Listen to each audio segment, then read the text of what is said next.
mortal. ¿Por qué me alejo España de ti? ¿Por qué me arrancan de mi rosal? Quiero yo volver a ser la luz de aquel rayito de sol, hecho mujer por voluntad de... venga para la garita, a vigilar.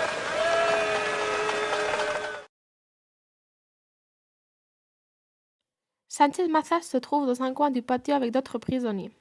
Soudain, un jeune milicien se met debout, embrasse son fusil comme s'il s'agissait d'une femme et, joyeux et vivant, complètement différent de tous ceux qui le regardent, il commence à danser tout en chantant Suspiros d'Espagne. Il traîne ses bottes sur le gravier jonché de mégots et de restes de nourriture. Sánchez Mazas, quelques autres prisonniers et les miliciens sourient en voyant le courage du jeune homme. Finalement, le capitaine lui ordonne aux criant de s'arrêter. Cet après-midi-là, au lieu de rester assis sur le banc, bourdonnant silencieusement comme toujours, il se mit à chanter à voix haute, et souriant pendant qu'il se laissait emporter par une force invisible, il se mit debout et commença à danser par le jardin, les yeux fermés, embrassant le fusil comme s'il était une femme, de la même façon et avec la même délicatesse. Et moi et mes camarades, et le reste des soldats qui nous surveillaient, et même les plus importants officiers, le regardâmes, tristes ou moqueurs ou attonits, même tous en silence pendant qu'il traînait ses grosses bottes militaires sur le gravier plein de mégots et de restes de nourriture, comme si elles étaient des belles chaussures de danse sur une piste impeccable. Et alors, avant qu'il eût fini de chanter sa chanson, quelqu'un dit son nom et l'insulta affectueusement. Et c'est ainsi que le chantement s'est fini. Beaucoup d'eux se remirent à rire ou sourire, et moi, je ris pour la première fois dans beaucoup de temps.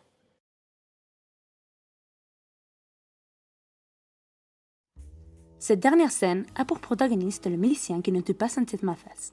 Il danse et chante Suspiros d'Espagne pendant que le prisonnier le regarde. Une des différences du livre par rapport au film est que dans le texte, c'est Sánchez Mazas qui raconte son souvenir et dans le film, c'est représenté comme un fait qui est en train de se dérouler au même moment. C'est une scène sans dialogue et donc le rôle de l'acteur est très important car c'est à lui de jouer et de montrer au spectateur ce qui est voulu par le metteur en scène. Créer une sensation de complicité entre le milicien, les prisonniers et le spectateur, une sensation de joie aussi, même si la guerre et l'idéologie différencient les personnages. Pendant que le milicien danse, nous voyons qu'il est très heureux et qu'il ne pense pas à sa situation. Il est complètement absorbé par sa chanson. Par sa façon de soutenir le fusil, de bouger, de sourire, nous pouvons supposer qu'il pense à une femme aimée et qu'il espère revoir à la fin de la guerre. Ceci nous montre que dans cette guerre, et dans toutes les guerres en général, il existe autre chose que tuer son ennemi. Les sentiments, les amis, la famille, que les soldats ont laissés pour partir défendre leurs idéaux, leur pays. Contrairement au scénario, dans le livre, le sentiment de Sánchez Mazas envers le jeune homme est montré. Il admire le courage dont il fait preuve en dansant devant tous ces gens qui le regardent. Cette scène respecte donc assez bien le livre, mais il y a quand même quelques différences, car le metteur en scène doit interpréter à sa façon les mots du livre et les convertir à la réalité à travers un personnage et un décor, chose qui, une fois terminée, n'est pas tout à fait conforme au livre. C'est un exemple de la manière dont une scène, son dialogue est tourné. Ay de mí, pena mortal, ¿por qué me alejo España de ti? ¿Por qué me arrancan de mi rosal? Señoras, señores, señores, distinguido público, por primera vez en esta localidad tengo el gusto de presentarles a la inigualable, a la inimitable, a la gran estrella de las variedades, Carmela, que interpreta la bonita canción que lleva por título Mi España. Maestro, cuando guste. Mi España, que vuela como el viento para hacerle un monumento al valor de su caudillo.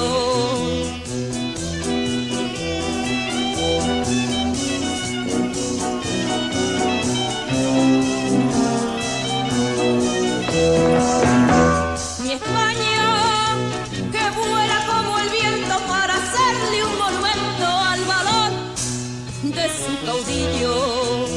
Mi España está loca de alegría por porque ya se acerca el día de ponernos cara al sol.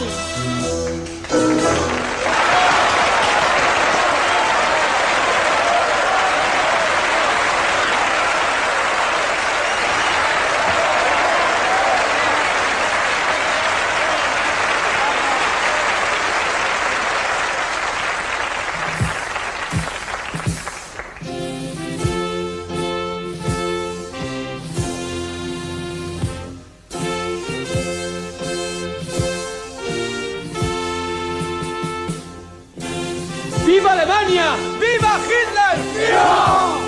¡Viva Italia! ¡Viva el Duce! ¡Viva! ¡Viva el general Franco! ¡Viva! ¡Viva España! ¡Viva!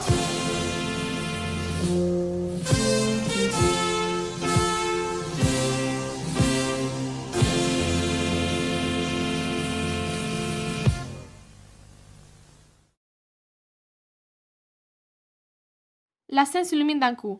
En même temps, on entend le paso doble Mijaca. Entre au même moment, mais de chaque côté de la scène, Paulino et Carmela. Lui défile d'un pas martial portant sur la tête une toque de soldat. Il a des papiers à la main. Elle danse, aguicheuse, tout en se vantant avec un éventail derrière lequel elle est visiblement en train de lire les paroles du paso doble. Mi España, que vuela como el viento, para hacerle un monumento al valor de su caudillo. Mi España está llena de alegría, porque ya se acerca el día de ponerse cara al sol. À la fin, Paulino se pose bien droit sur l'avant-scène, face au public, et fait le salut fasciste du bras droit. Il se rend compte qu'il porte les papiers dans cette main et il les fait passer à la main gauche. Il leur donne les feuilles, s'éclaircit la voix et lit avec un emphase qui masque à peine son insécurité. En lisant la pièce de théâtre et voyant le film d'Ay Carmela, nous pouvons remarquer comment Carlos Saura, directeur du film, nous montre un point de vue beaucoup plus politique et tragique de la guerre civile espagnole, plus concrètement du côté franquiste. En observant la pièce représentée dans le film, nous apercevons de nombreux changements par rapport au texte. Par exemple, lors de la chanson Mijaca, Carmela ne joue pas un rôle si comique comme dans le livre et ne fait pas semblant de lire les paroles du paso doble sur l'éventail. Des différences de tenue sont évidentes. Dans le film, Paulino est habillé d'une jarrette tandis que dans le livre, il portait une toque de soldat. Il ne défile plus martialement comme le disait Santi Sinisterra, ce qui nous démontre l'aspect plus sérieux du film. Paulino joue un rôle beaucoup plus sérieux, un rôle de présentateur de Carmela. Il introduit et présente son actuation pour que tout le travail soit fait et qu'il n'ait qu'à danser. De plus, la mise en scène, le cadrage de la lumière, s'allumant et s'éteignant, le contre-champ visant le scénario et surtout les variations de plans entre Carmela et Paulino, les soldats des brigades internationales et les fascistes, nous font prendre conscience de qui est présent sur scène. Le discours de Paulino reste quelque peu comique et les gestes de la fin de la scène n'ont pas été changés par le metteur en scène, ce qui nous montre que le film a quand même un caractère comique. L'alternance de plans entre le visage de Paulino, zoomé, et le public fasciste nous met à l'attente de que quelque chose va se passer. Pour terminer, la caméra se place derrière Paulino, en contre-plongée.